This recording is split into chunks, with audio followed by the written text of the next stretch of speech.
Hello and welcome. This is a video going through the first seal. The first seal is written about in Revelation 6 verse 2.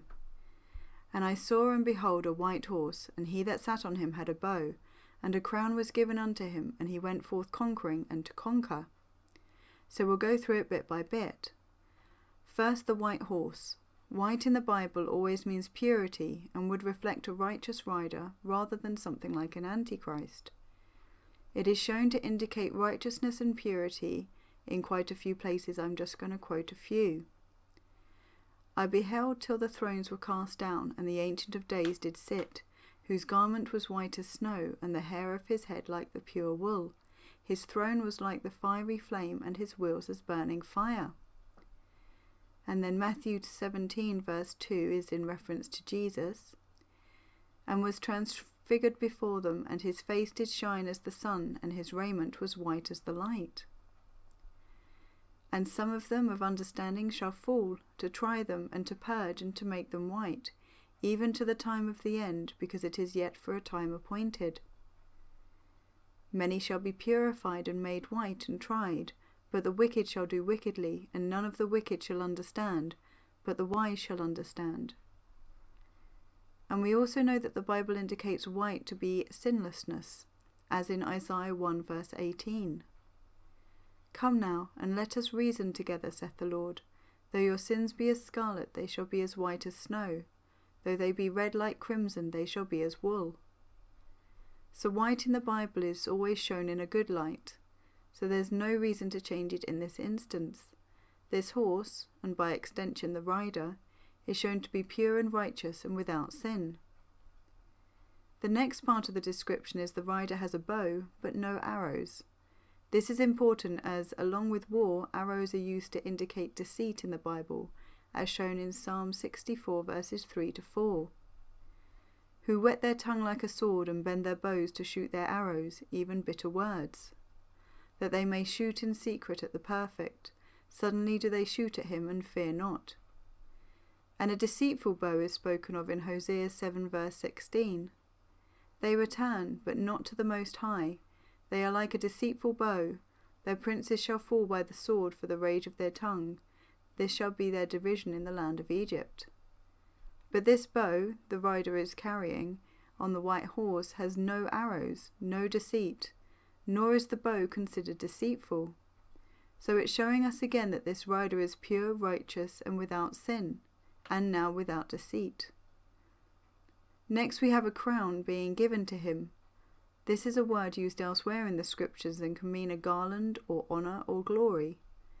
But a few verses which use the same Greek word are Philippians 4 verse 1. Therefore, my brethren, dearly beloved and longed for, my joy and crown, so stand fast in the Lord, my dearly beloved. Henceforth there is laid up for me a crown of righteousness, which the Lord, the righteous judge, shall give me at that day, and not to me only, but unto all them also that love his appearing. Blessed is the man that endureth temptation, for when he is tried he shall receive the crown of life, which the Lord hath promised to them that love him. So the crown being spoken about is the same crown as the crown given to believers. So this is not a crown of power, but a crown of victory.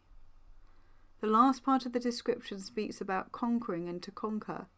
The word used here also means to overcome, and is used again in different verses.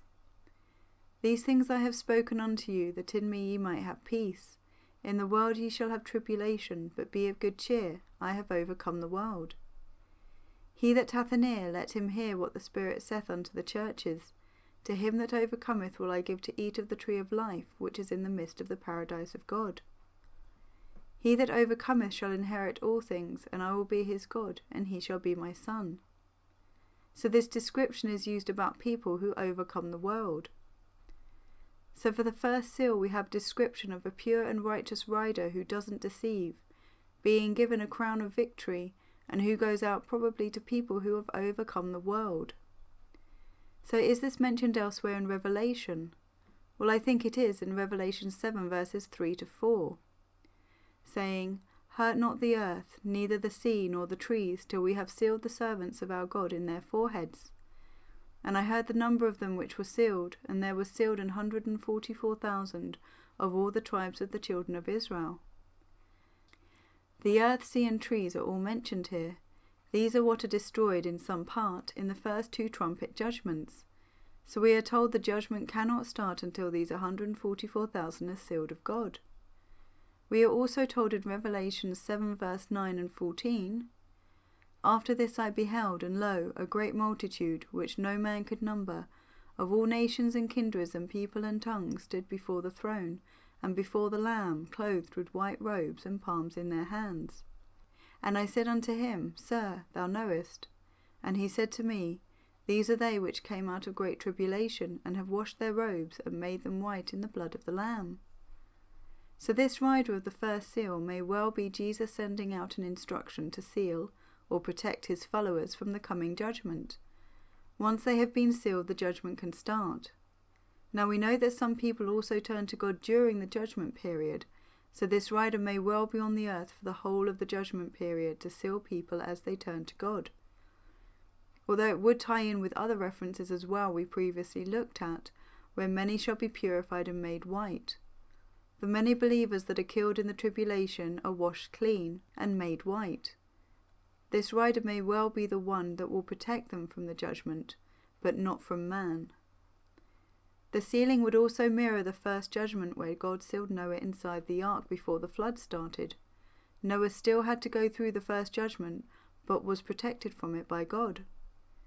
So in conclusion, I think we can say that the first seal is the sealing of God's people, which then allows the second judgment period to start.